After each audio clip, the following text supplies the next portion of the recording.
is our special meeting of the Peabody Institute Library Board of Trustees. I would like to welcome Mayor Betancourt to our meeting. Thank you for joining us this evening. We will do a quick roll call before we begin. So go ahead, Madeline. Okay. Stephanie Nazar.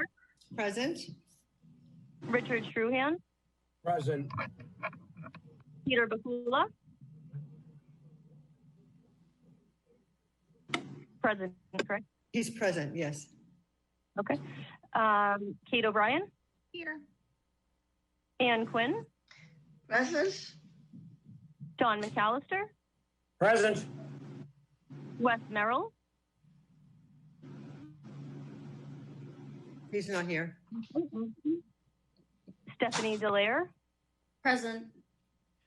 Morgan Gio. Present. Francis Bellucci. Here. Tom Pappas. Present. Yeah. Okay, thanks. Okay, thank you, Madeline. Okay, Mayor, I don't know if you want to kick off. Welcome again. Thank you for joining us. We all did receive your cover letter, and if you'd like to make any opening remarks, feel free. Well, that's great. Well, thank you, Stephanie. And I appreciate the opportunity to be here. And first, I just want to say that I hope all of you and your family had a great weekend, are doing well, are healthy, safe during this time. It's certainly been a very rough stretch for all of us. And I wanted to start off with that. And the second thing I just want to say is I'm sorry. Sorry of our mission right now. It's not fair. It's not right. I feel like my life lately has just been continuing bad news. Every day I come into the office, or every discussion or meeting I'm in, it's bad news that I'm receiving, and I in turn have to go ahead and deliver it to other people. And it's just been a very difficult time on many levels. And I feel bad for Kate. Kate is brand new. She's terrific. Been put in this very difficult position, her first budget, and this is what was dropped on all of us. And to all of you. I mean, all of you ran for office because you advocate for the library, an important part of our city. And then, we get dealt with this. So I thought I'd talk a little bit today about kind of my thought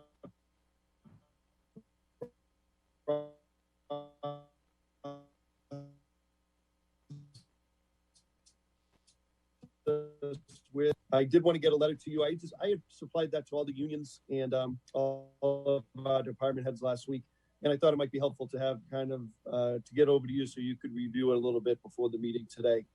I'm working very hard with our unions, trying to come up with ways to preserve jobs and keep operations going as best we can during this uncertainty, and that's going to continue. We're looking at a number of things. But we have 14 city unions, and it's not always the most easy thing to deal with all the unions and try to work together on some different things. So that's a challenge, but we are working pretty much daily on different things to try to help the city.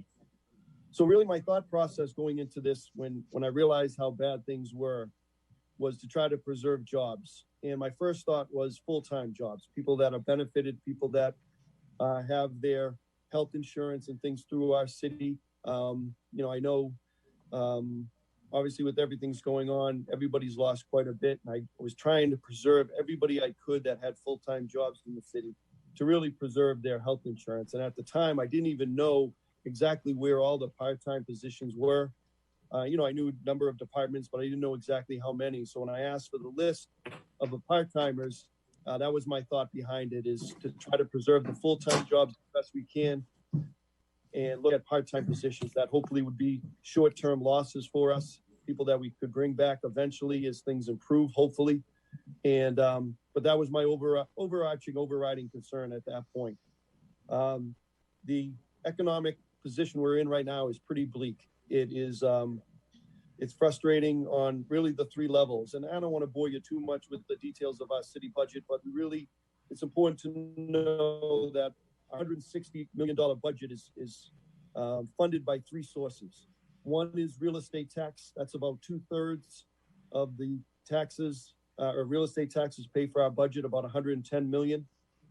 We bill quarterly, I think, as all of you know, and We were expecting about $27 million in this quarter, and we're at 20 million. We're always a little bit short here or there. People run into problems, but we've never been $3 million in one quarter behind, just because there's some people that haven't been able to pay. Also, the second biggest area of funding is state aid. We rely on $30 million from the state of Massachusetts for local aid. That comes in two forms. One is unrestricted general government aid, which funds pretty much everything: police, fire, library, DPW, all the different departments. And then we also get state aid in the form of Chapter 70 education, which just goes straight to schools. But that's about 30 million total. And then the third is in the form of local receipts, things like motor vehicle excise tax, hotel tax, meals tax. And certainly with all the restaurants, all the businesses being closed the last few months, our receipts are millions of dollars less than what we expect. The best example I use is the North Shore Mall. We get about $1 million a month from the North Shore Mall in real estate taxes, meals taxes, and just other forms of funding. They've been closed for 3 months. So that's $3 million we've essentially lost just from one entity, the North Shore Mall. So that's a big blow. Obviously, they're back up and running, thankfully, at about half capacity. There's about half the stores still haven't opened, but a number of restaurants and things have started to open, and that'll be revenue that slowly comes to the city of Peabody. So for all those reasons, we're in a real difficult position. We're hoping that the economy bounces back pretty quickly. We got news that restaurants now can open for indoor seating. They're allowing more people in offices, which is all good news to get people back to working. But we still don't know how the economy is going to bounce back and what that's going to mean for us. And the second big part of the uncertainty is state aid. As I said, we rely on about 30 million for funding. That's what we were told we were going to get in February before all this happened. And now we're being told that it's going to be significantly less. And they were supposed to get numbers to us. I was told several weeks ago that we get them by June, beginning of June at the earliest. And now I'm being told that we might not get our numbers till maybe September. So that's why we're in such a difficult position. Is I don't know what of the 30 million we're going to get. I've been told by some state officials and been talking to other mayors, some of my colleagues from other cities. We're right now kind of budgeting a 15% cut, which is pretty significant. It's about a $5 to $6 million cut out of the 30 that we would expect. And, we're hoping for good news, but we're trying to prepare for worst case scenario. And when I kind of put this budget together with Mike Gingras and the finance team, we were trying to look at worst case scenarios, trying to make some hard decisions very early. That's why we laid off a lot of the part-timers early, hoping that we could bounce back all the quicker and get people in much earlier than maybe some of the other cities that haven't gone to that yet. So that was the big thing. And I just felt that this is going to be a work in progress for all of us. I think I anticipate pretty much every month going to the city council, going to the school committee, touching base with all of our department heads to try to work on this budget on a monthly basis. I have to get a vote by the end of June to present to the state a number, but this is unlike anything else. And that's why I think this is going to be continually being worked on in the weeks and months ahead. And that's why I know it's important for all of you, the schools, Council on Aging, a lot of places that are closed right now that are going to be opening at some point here, hopefully soon. And we still don't know exactly what that's going to mean. I really don't know what's going to happen at the schools yet, if it's going to be just open up business as usual, or if it's going to stay remote learning, or if there's going to be a blending of the two. I don't know exactly how things are going to unfold in terms of state guidance for libraries, for our Council on Aging, City Hall for that matter. So, we're working on some reopening plans here. And I know Kate's been working on her reopening plans and her ideas and the things that you guys are working on now in terms of digital learning and the pickup program that's going to be happening, which is great. But it is hard for me to sit here and and give you specifics that everything's going to be fine by September 1st. When the school's open and we can get the library going or the Council on Aging going, I just can't say for certain. I think things are going to get better. Money's starting to trickle in a little bit better now. And, I think the state knows that we need some assistance. I'd love to be able to say we're going to get some federal assistance, but I have no idea what's going to happen at that level and what that would mean for us. But there's still just a great deal of uncertainty. And I think it's going to be weeks and months ahead. And I think there'll be meetings that we have in the future that will really be important for us to try to get back to normal over time. I tried as best I could to kind of spread out the pain. And the library was one of the harder hit ones. And I think it's because there were so many part-timers. When we just let all the part-timers go, there were a lot on the library end. We've had to keep a few part-time people going. Transportation, we're doing food delivery. Special education, we have to keep some part-timers in place for those. But we've probably laid off about 100 part-timers. I think it's over 100. And I know a good chunk of those were for the library. So but I did the very best I could. I've kind of level funded the schools, which I feel like we have to do at this point because I don't know what's going to happen with transportation. I don't know what's going to happen with special education. I don't know what's going to happen with the opening and how that's all going to go. But every other department, I think, besides health, got a pretty significant reduction.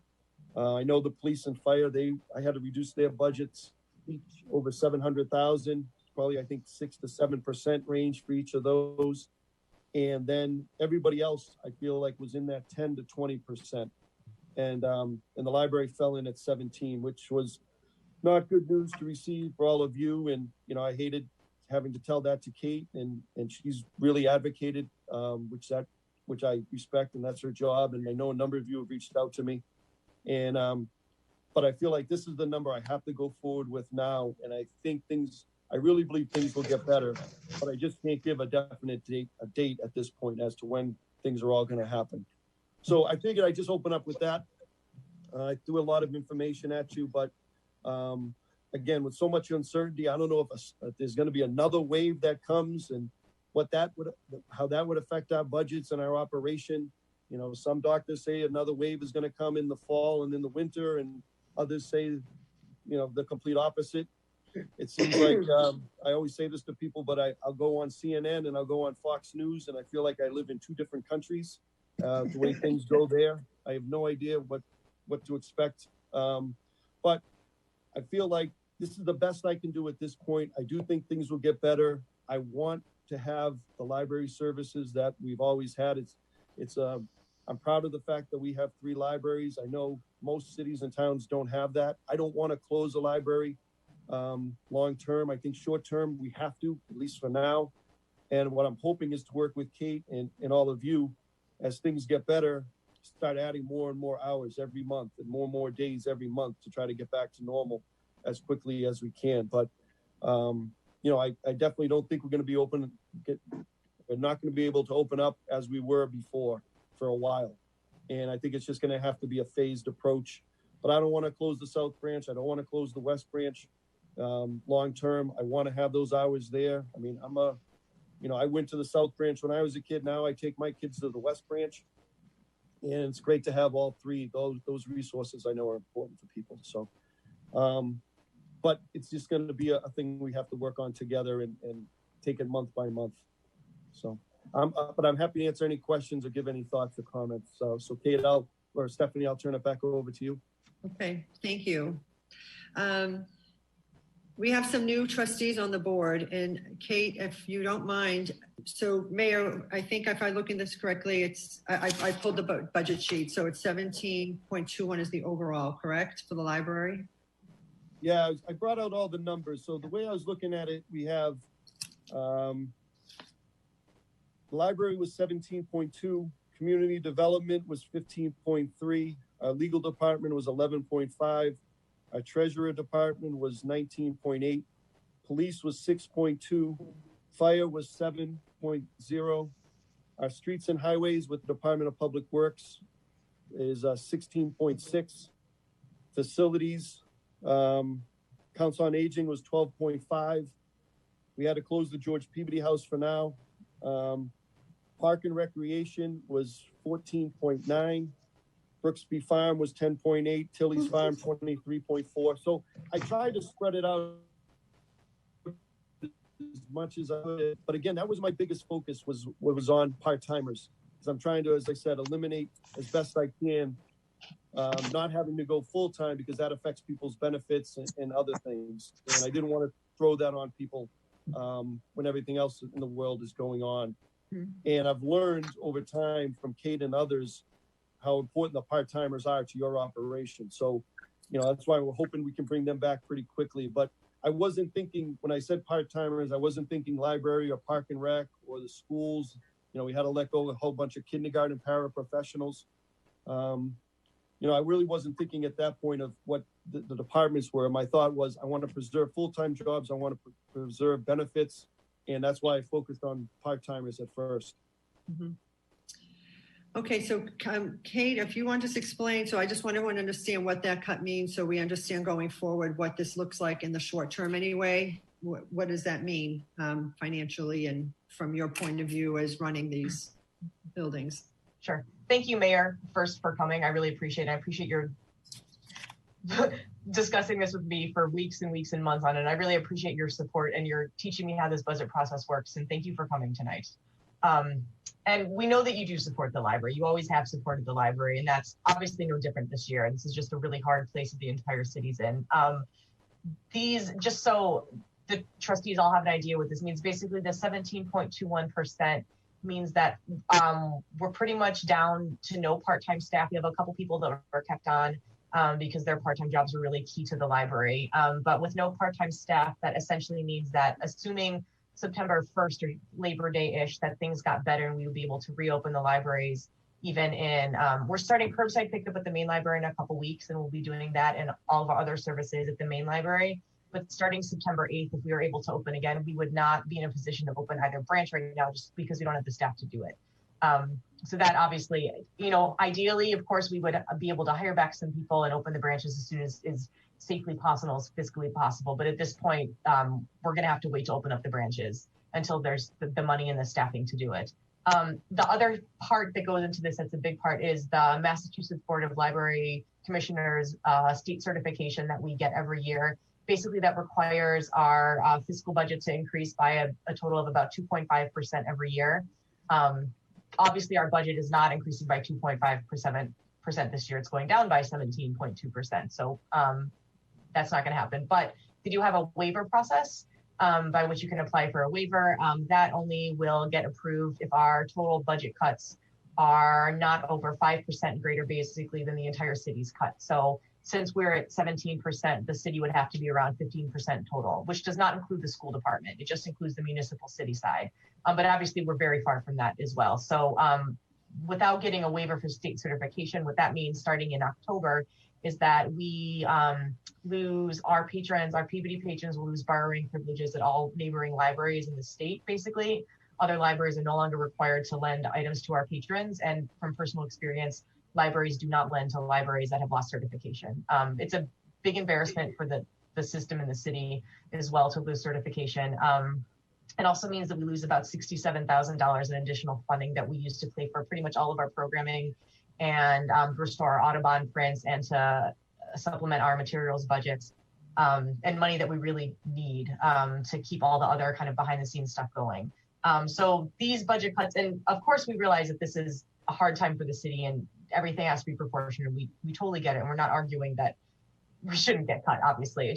It's important for the trustees to realize what these cuts mean to the library in particular, with hypothetically keeping the branches closed for an unknown long period of time, plus losing borrowing privileges, especially at neighboring libraries. It's going to be a big blow to Peabody patrons and the services that they expect, and the borrowing privileges that they assume at 3 libraries and all neighboring libraries in the state. So that's just a quick overview of what these cuts mean to us. Mayor, what is the final budget percentage from the city of the cuts? What is the overall percentage? And there's one with the school and without the school, and that is because why? Yeah, well, the school actually, I had to step out of a meeting. There's a school committee meeting right now going on, and we're working on the budget. So I didn't know that. That's actually good information that I just got from Kate, because I didn't know if it's the school, if it was everything put together. I mean, the school budget is basically half our budget. Right. 160 million. The school budget is a little under 80 million. So if that was the case, there was absolutely going to be no way that I'd be able to work the percentages. I don't know the number if I take the school out, what that means. I can have Mike Gingras kind of rework the numbers. We're still going to be probably not in that range, but it'd be a heck of a lot closer than what it was with the schools. So I'll have to find that out tomorrow for Mike Gingras. Yep, and I just found that information out a couple hours ago. I was going back and forth with them all day trying to figure that out. So that was good news for us. I think that makes everybody feel a little bit better. No, that puts it in the ballpark a little bit more. With the schools, just because it's its own thing, and I just don't know where we're going with the schools yet. The numbers would not have worked at all. This might get it a little closer for us. And there's something to also be aware of with the applying for state certification. They do not only take into account our budget as of July 1st. We apply for that on October 4th or 5th, I believe. And so they will take into account all the money that's been put in our budget by that application date. So if, as we're saying, things were to go swimmingly and things were to get better and there was able to be funds shifted to hire more part-time staff to open the branches, that would all be taken into account. So there is a way to still speak out of this in a best case scenario. There are a lot of ifs that have to, fall into place, but. Right. Tom, did you have a question? Just something for clarification. I heard you say, Kate, that you won't be able to open up the branches in the fall. What would it take for you to be able to open those branches up? So in terms of hiring the minimum number of part-time aides that we would need to both staff the branches and allow the full-time staff that are currently at the main to go back to the branch, it would be about $79,000 or $80,000 to fully staff the branches. That would still be only on a part-time basis. That would be what the scenario interim assistant director Hayden and I had worked out would allow us to have each branch open 2 full days a week, 1 day and 1 evening, and then 1 Saturday a month, and still be partial services at the branches, but it would allow the branches to open up and still have a full collection to be circulated and all the full services, just not every day of the week. So it'd be about $79,000 or $80,000 for the 2 branches. Yeah, correct. Okay, thank you. Go ahead, Ann. Mr. Mayor, last year, I mean, we've been through this before last year, and last year the issue had to do with the school budget, having to do with the special education, transportation, all that business. So what's the issue this year? Ann, is that a serious question? I mean, we have the coronavirus. No, we're all dealing with that, but everybody's got to share proportionately. So is the school committee budget being reduced proportionately? It seems like 17% on the library budget is a big hit. Yeah, it is, and I do want to say, what's the offset? If it's not the special education transportation issue, what's the big issue this year? Lower taxes. Again, it's the coronavirus. Pretty much shut down our economy for 3 months, and we're just starting now to kind of get out of it. So, yeah, I mean, I will say, Ian, I've been mayor 9 years. And for the first 7 years, I added 2, 3, 4% every year. We never had any issues last year. I did come and ask for a little bit of a reduction, and we were able to work that out, thankfully. But for 7 years, I never cut the library. I never, I always wanted to get the 2.5%, 3% because I know it's important for the community. This year, I didn't see this coming. Certainly, I don't think any of us did, and it's just really created a lot of hardship. I mean, quite frankly, the schools and the library, it can't be proportional. To do a proportional cut on the schools, that would be about 16 million out of an $80 million budget at 20%. That just can't happen. But I tried to weigh, I look at education one way, I look at police and fire another way, and then I look at all the other important aspects of a city together. And I tried as best I could to try to make it somewhat in the same range, but library was one of the bigger percentages. And I think, again, it's because there's so many part-time people. Rick Shuhan, did you have a Your question? Honor? Rick Shuhan, did you raise your hand? Yes, I have a question or a comment, both. Thank you, Mayor, for coming again. I know everybody's saying that, but thank you. The one thing I wanted to bring up for Kate, just to keep in the back of your mind, we are under a court order to take care of the Audubon prints. So I know we're losing that money. At some point, we might have to look into doing a partial or getting a variance or something. So thank you. Yep, thank you. Yep. Does anyone, go ahead, John. Thank you. Your Honor, at the risk of being repetitive, I want to thank you for coming too. I'm sure you've got your hands full, and with all due respect, I wouldn't want your job right now for all the tea in China. And I think that you've got to juggle this stuff, and it's going to be changing as every day goes by. And so I can minimally understand the problems that you're having. I was looking though at one thing is that some of the budget items that had to be cut, the community programming and the Council on Aging, et cetera. I'm wondering when it gets to the some of the satellite, the West and the excuse me, the West and the South branch libraries, if we could help. Of course, this I'm not speaking for Kate, but I know how good the whole staff is. If we could help to fill some of the losses that you've had to take in community programming and Council for the Aging, if there could be some groups, if there could be some programs run at the, now maybe that's just robbing Peter to pay Paul, but I've known, one thing I've learned over a few years on the board is the ability of the staff to rise. And if you have some issues coming from other sources saying we're missing this here, some of the elderly don't have this or that, by keeping some of those libraries open or increasing their hours or not cutting them as drastically, we may be able to fill some of that emptiness. And of course, I don't know if Kate, I haven't talked to her, I haven't set it up with her, but knowing the staff and what they're doing, I wonder if they could help out in that way. So I guess the cuts are, you have no choice. You can't, milk any more out of what's not there. The cow's gone for now anyway. But if there's anything that we can do to help you in filling some of the other reductions, that would help us to keep the branches open, maybe put a few more hours. And I know in community programming, we can't make a parade. That's for other people, but we can maybe fill some of the time, and it's only a suggestion. But I realize it's hard. We appreciate your support, and I know we can count on it. But if we can help you, please let us know. Kate, I just put you on the spot. Thank you. Well, thanks, Don. If I could, just a couple things. Yeah, this year we had to cancel all the community events, the International Festival, which was painful, and the fireworks and the summer concerts. I just didn't think that, well, one, I was concerned about the coronavirus, but also two, I just didn't think, we should be paying significant money for those celebrations when we're laying people off and things like that. So we've kind of put all those on hold and hopefully can come back bigger and better next year. But what I was really hoping is, when we, let's say it's September 8th, and that's what I'm kind of hoping is the date that we can maybe start to get back to business here, that the main branch could be fully operational.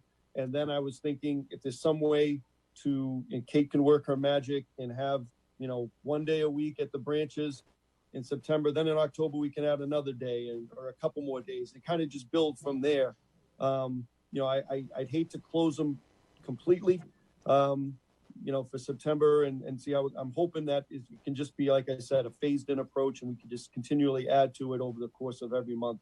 But I don't know what to expect with the Council on Aging.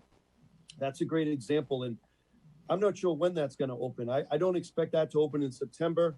Obviously, it's the senior center. Most of the people that go there are seniors. And, I'm not sure what is going to be allowed and how that's going to work. So yeah, I mean, as things go on here, and that's why I think probably good for me maybe to come back to all of you in August. Kate and I will be talking about this probably weekly, but maybe in August we can talk again, and I can give you a better picture of where we stand financially, and maybe we can start to plan to add some hours and days as we go along. But it's going to be a work in progress, and I'm a pretty positive person, and I think things are going to get better. But if the state aid numbers come back significantly worse than what we're expecting, or if the coronavirus comes through in a second wave, then we're kind of back to square zero, back to zero and trying to figure things out. So it's going to be a work in progress.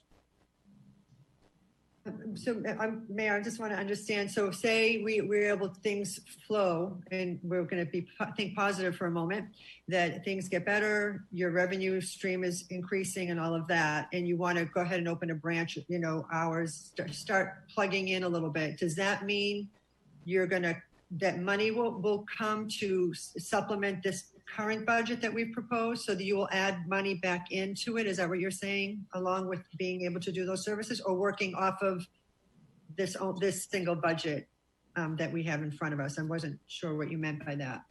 Yeah, that's a good question. And I want to make sure I'm clear. So yes, what I'm hoping is that the economy's bouncing back here, gets better quicker. We can start getting in the hotel tax and the meals tax, and the real estate taxes start to come back better.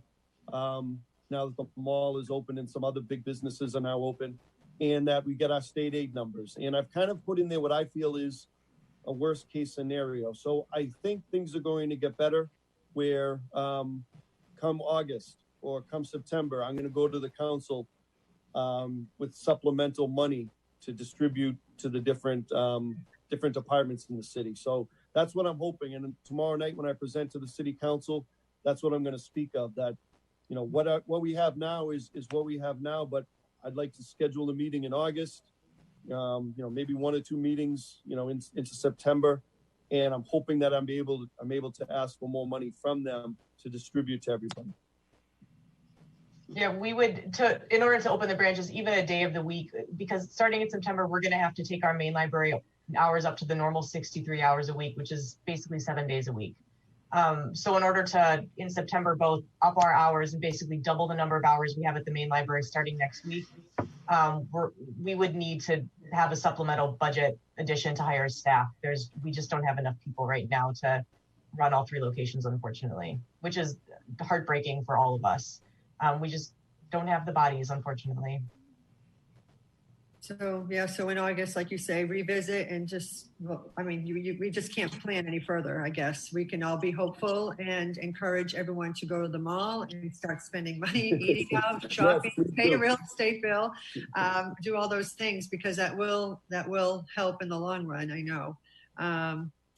It is disappointing, and Mayor knows that I'm disappointed, and we're all disappointed with, the whole the MBLC certification is a disappointment. You never know, something good may come of it all in the end, and we may have a miracle and get some financing and it might work out. But right now, yeah, go ahead, Peter. You just mentioned that certification, but the question I have for Kate, isn't that going to be an issue for pretty much every city and town in the Commonwealth? Yep. So I've been in contact with the state aid specialist at the MBLC in Boston, and they have told me repeatedly they won't be relaxing the financial requirements. The idea is it's basically, state certification is essentially a way to gently encourage cities to evenly and healthily fund their libraries. And taking away certification is kind of just like the carrot and the stick, basically. But they will be probably relaxing the percentage of our budget that needs to be spent on materials a little bit, and they probably will be relaxing the number of hours we have to be open if libraries start shutting down again. Not normally, but if they start shutting down again like we did previously. But I've been told multiple times that they will not be relaxing the financial requirements. Normally in a year, they will only grant 10 waivers to 10 libraries who have steeper cuts and don't get their 2.5% raise. But this year they're going to expand the number of libraries that do get waivers, but that's as far as they're willing to go and as they're able to go. They're living in a different world then. Okay. Do you have any other questions for the mayor? No questions. Okay, Mayor. Thank you so much again for joining us. We'll stay in touch with you, and we'll just keep the lines of communication open, and we'll be hopeful. And if something comes to you and you're able to decrease our costs, let us know. Yeah, I'm really great. No, and thank you to everybody. But yeah, let's keep working. Maybe I can come back in August and I can meet with all of you again and keep talking things through. Hopefully we're at a better place. I'll keep working with Kate, and we'll see what we can do. But no, this is not a fun time for all of us. And, but I'm trying to be positive and optimistic, and I think things will get better. So I'll be in touch, and I'll let you know how things are going as best I can. And please reach out to me with any questions. So please, everyone, stay safe and healthy. And I'll talk to you. Yep. Right, Thank you. Thank you. Yep. Thanks. Good night. Thanks. Good night. Right. So anybody is welcome to sit and chat about this and discuss. I'm sorry. I have to bump off. I have just got a family emergency. Oh, go ahead. I'll see you later. Thanks. Okay. Thanks, Fran. Yeah. Hope it's okay. Bye-bye. Bye. I have to take the mayor at his word, because in the past, we've all, he supported us last year and made it happen last year. And I know he cares about our library system and has the good intentions. The numbers are not working in our favor, unfortunately.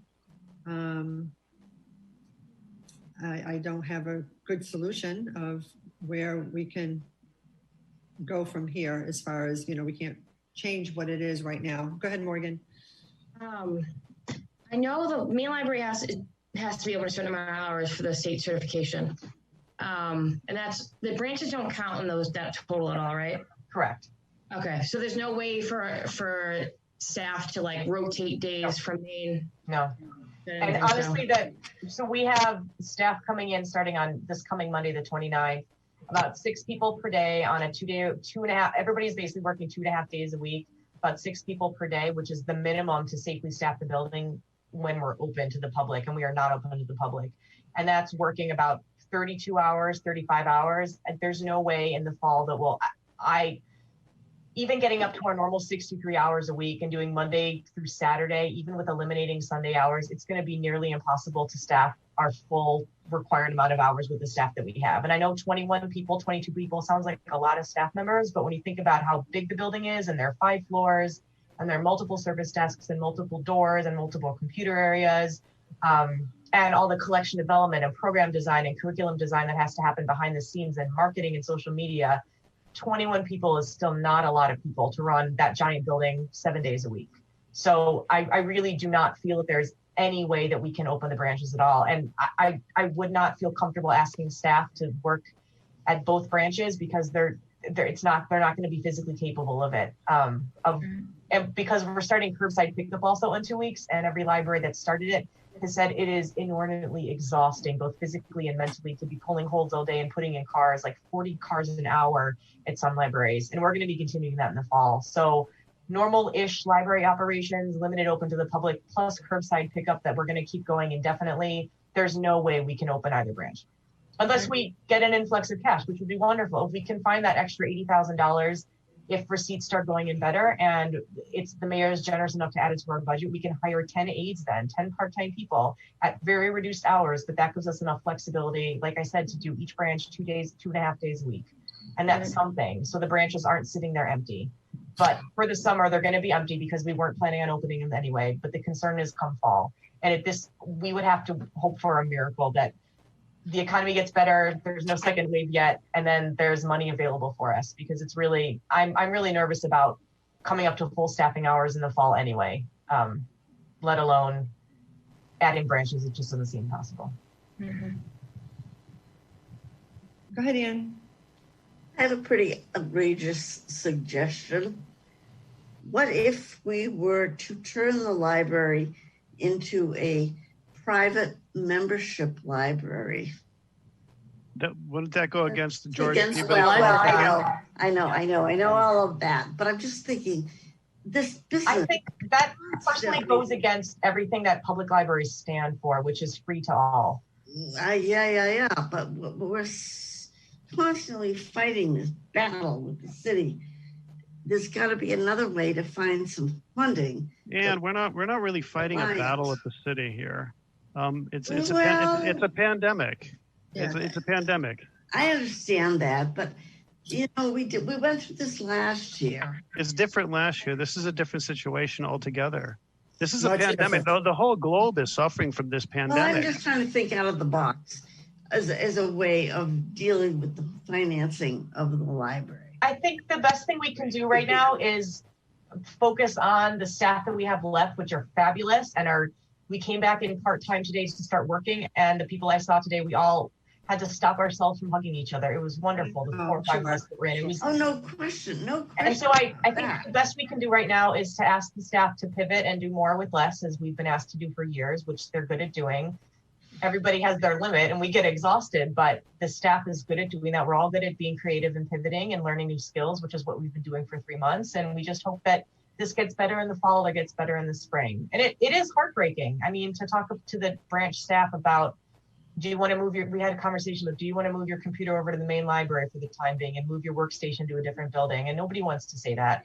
Yeah. But unfortunately, just this pandemic is throwing everything off, and hopefully things get better and we can add staff and we can reopen the branches and rebuild the collections there. But short term, this is going to be very sad for all of us. What about like the West Peabody? The West Peabody branch has a very large, devoted clientele. Uh-huh. And what's going to happen when they don't have their branch anymore? Are they will be rise up? I hope that they will. I hope they will be happy to come down to the main library downtown. Right. I hope that what can we do to mobilize those patrons, West Branch and South Peabody too? Well, maybe there's a way to generate some funds from those. Kate O'Brien, go ahead. So Kate, what can we do to help now?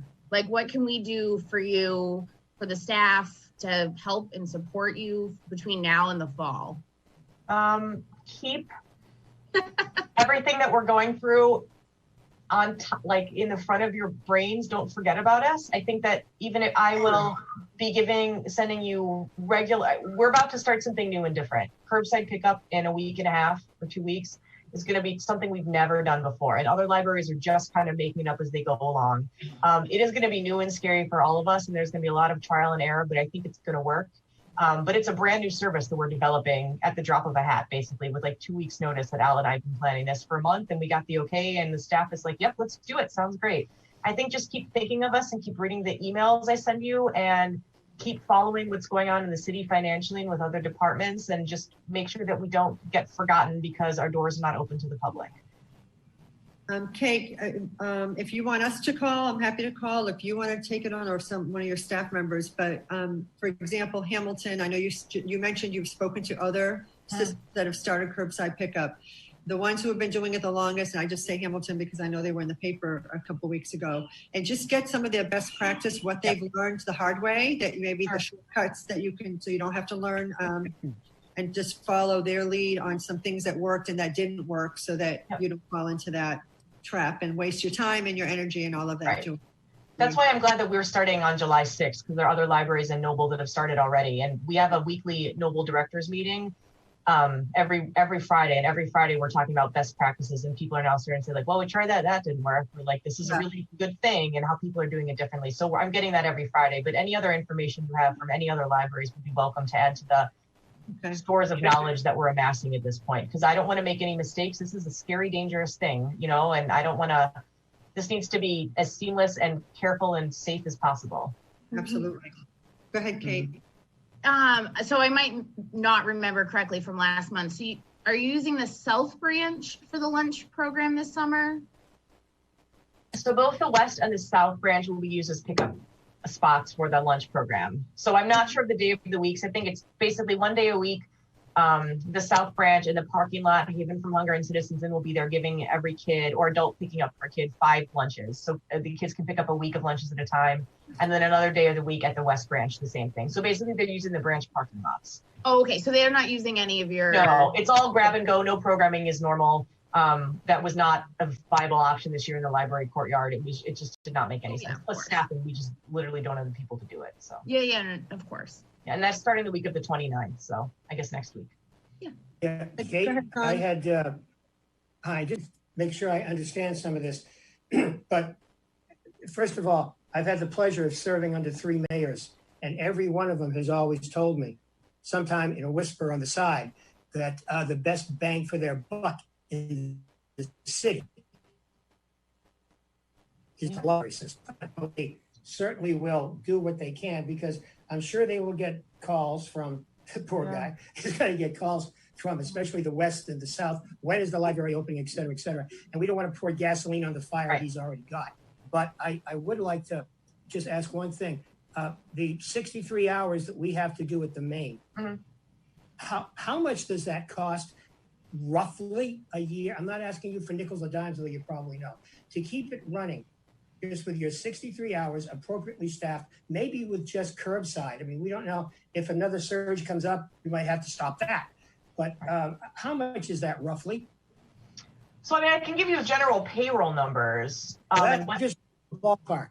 Yeah. So last year, to fully staff all 3 libraries, and this is this current year that we're in right now, fiscal year 20, that was already down about 4 positions from the year before. So this current year, we've already been working down a couple people, plus we've had interim assistant directors and directors constantly. So we've always been short positions, but our 2020 budget for staffing was 1.3 million. Right now, we're looking at 1.06 million. So about $250,000 less this year in staffing. Vast majority of that is that's all part-time. And then 1 vacant senior librarian position that is being rolled into another senior librarian position. We're combining 2 positions. So that's the 1.3 million that was pushing it. But that was to do the branches. I think that the 1 point. So what I'm hearing is that we'd be very lucky to be able to keep the main library open with reduced hours to get our to fill our requirement of the 63 hours a week for funding. But I'm also thinking that everyone in the state's going to have that problem, and that the Mass Library Board is going to have to cut us some slack. But I would be interested, and I don't need the answer now, and you might again have it in your head, and things change every day. If we could go into August, and I'm just making up a number, that 1.4 million would keep the main library open the 63 hours that we need, and would allow us maybe to open the West on Tuesday and Thursday for 4 hours, 6 hours, and open the South. And I'm sure you've already thought this through, but I'm looking for maybe the bargaining thing. Of course, this is going out on the internet, and someone will tell Ted we're plotting.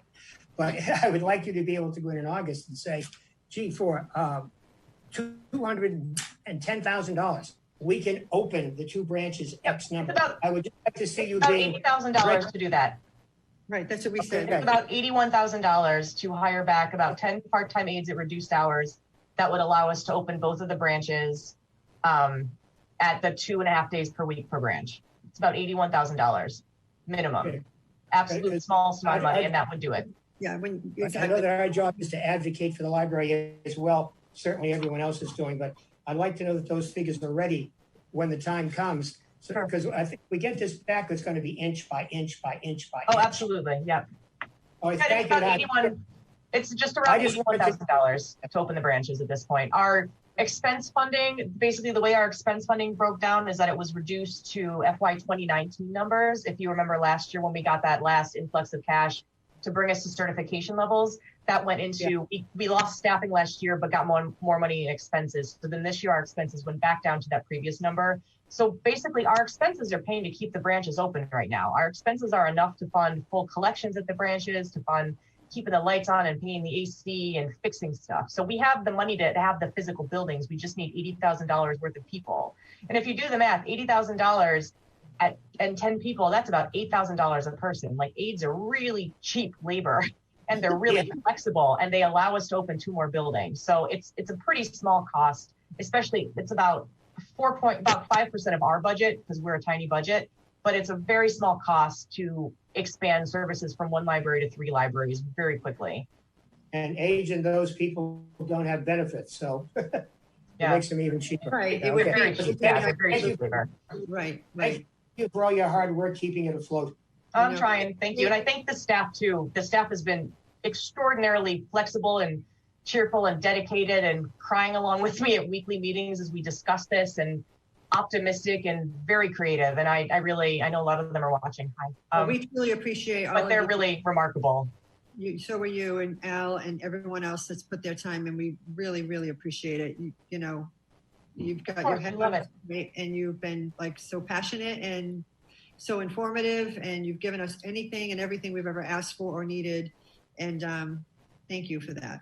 Of course, I love this. I love this library, all 3 of them, and all the people, and I want this to succeed and be able to offer the services to Peabody that people need even more now when people are losing jobs and the economy is tanking. I mean, we are so useful and so key to the city, especially right now.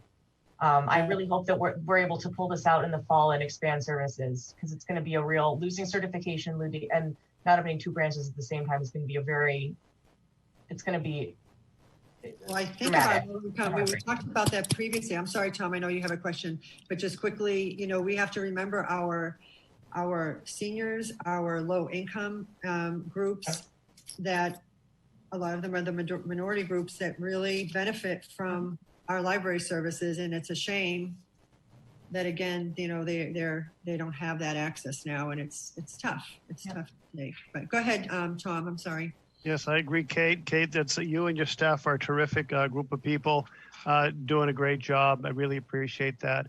And this question has to do with your staff and your curbside pickup program. I don't understand what is going to be needed as far as like PPE, but do you have any measures you're going to take for PPE? Do you have things in place? Is there any plans for testing? Is testing necessary on a periodic basis to keep an eye on your staff to make sure they don't get sick or catch anything? So, sorry, go ahead. Go ahead. I'm all set. I had a walk through the library today with Sharon Cameron, the head of the health department in Peabody. The city, she and HR are working on kind of more formalized training for staff as they come back that we hope will be ready for when we open on the 29th, but we may be off a couple days. But basically, I don't know what the city, I think the city may be offering at some point optional testing for employees, but it's something that would be often offered on the city side, not on the library side specifically. It'd be a citywide thing. Okay. I know that what will be required of staff is there are mandatory safety checklists that the state has put out that we will have everywhere. The staff will have to basically sign off on, like, yes, they know to wear gloves. People don't have to wear gloves, but they wear gloves or wash their hands frequently. They wear a mask when they're around everybody else. They stay, no closer than 6 feet. We're working on space guidelines, so basically every space in the entire library in terms of workstations, who shares a workstation every other day, who has a dedicated workstation, bringing people from the branches over.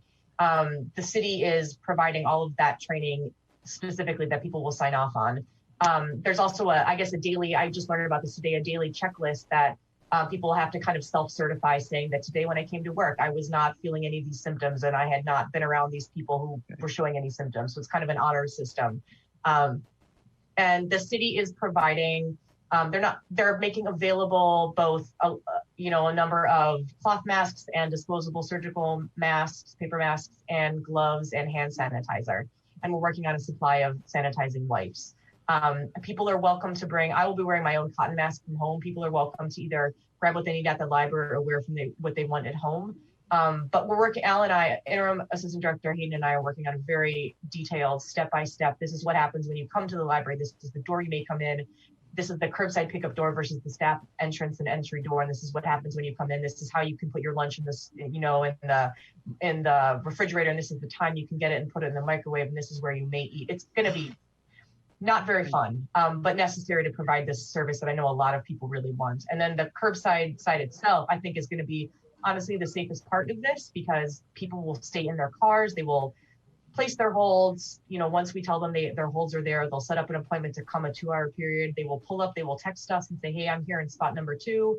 two of us will go out wearing masks and the space shields that Mike has been making on our creativity lab, check an ID or library card through a closed window, and then put it in their trunk and walk away. And if anybody opens their door, we will go right back in the building. So that's going to be as safe and contactless as possible. And meeting with Sharon Cameron today was really helpful because she gave me guidelines as to every single space, the spacing that we need, what we need to move around, who can work in what office together. It's doing the budget and the planning for this at once has been a whirlwind and lots of headaches. But I think that now that the budget, if we're going forward and assuming this is the budget, Al and I have a lot of time now to dedicate to the PPE and the protocols of this to make sure that everybody's as safe and comfortable as possible.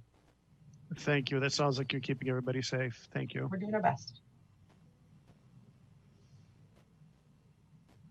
Do you have any other questions for Kate? From here, as you roll out, if you need anything at all, of course, you're going to let us know. If you think we need to reconvene at a later time to do any voting, I know we email voted the last, but we can take care of that another time. But if there's anything else that you think we need to come together about, just let me know. And I don't know what else. What else do you need? So is this budget that we have before us now, is that the budget for the library for the next? So there's the first city council budget hearing is tomorrow evening at 6. And that's probably going to go tomorrow and Thursday evening then. And then I assume will be voted on. I think we're kind of stuck at the losing 17.21% for the year. Okay. We have to hope that something happens in the right direction and we can add the money we need to hire that to the city is, a measly $80,000, but to us it's a huge amount of money that allows us to hire 10 people to open 2/3 of our library. That's our goal at this point. And I will email the mayor tomorrow morning so we can, have a night without us and ask him and Mike Gingras to give me the total of the city side municipal cuts, not including the school department, because I think that if we can get close to within 5%, if our 17.21 gets closer to within 5% of the city side cuts, then getting certified through a waiver, which is a huge undertaking of paperwork and logistics, but getting certified under a waiver is within reach. And then in a perfect world, we would be within a couple percentage points of qualifying for a waiver. And then in August or September, the city would be able to give us more funds that get us to that 5% and we can apply for waiver and open both branches and the world's a happy place. That's nice. If only somebody would die and leave us $1 million or something. Oh, goodness. I don't think we'd be able to use that for staffing though. So I don't know. And if anyone is good at reading budgets and has any suggestions, it is your right to advocate. It's your right to reach out to the city council. And sometimes people see things different ways. And, so you can kindly reach out to who you think you want to. So there's always that avenue. But it's going to be a tough road. But like Kate, I agree with you. It's feasible. And I would love to see that number when you have it. So that would be great.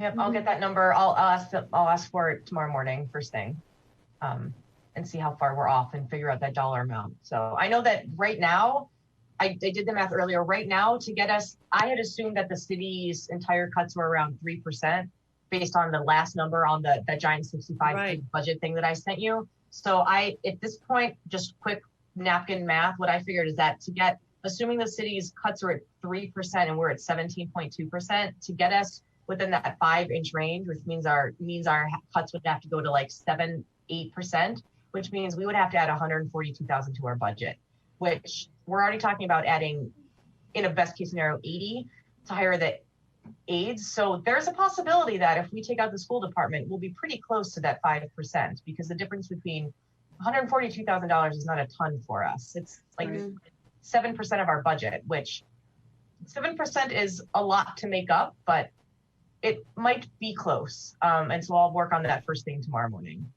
Yeah. And keep you all updated. Oh. It's my Hail Mary at this point that maybe we can at least, my goal is to, I don't want to have to choose between certification or branches, but I will take one to get us started. one positive thing to keep offering comprehensive services to all the people in Peabody. And it's, I'd rather both, obviously, but you know, in a perfect world, we'd get both in a normal life. But Kate, you're obviously on top of it, and I'm just trying. keep up the good, keep your head down. I know. I have to learn the fine art of advocating. Yes. Well, feel free to keep reaching out, folks. I will. Thank you. Yes. The mayor's been very patient with my strong advocating text messages and phone calls and emails. He's been very patient with me and very kind during all of this as I'm learning as I'm learning how this process works. But I'm hoping that he's been very helpful to me. Good. Just hoping we can save this in the end. Even if it's in September, it's better than nothing. So exactly. There is hope, and there's, because it's unknown, but if there is hope. So yeah, leave you with that. All right. Everyone all set, ladies and gentlemen? All right. Thanks for pulling us all together, Stephanie. Oh, no. Bye all. Take care. So Thank you, we'll be in Stephanie. touch. Just Bye-bye. keep checking your emails, okay, folks? Yep. Okay. All right. Stay well, everyone. All Stay right. Thank you, everybody. Two. Thank you. Bye. Take Bye. care. Thank you.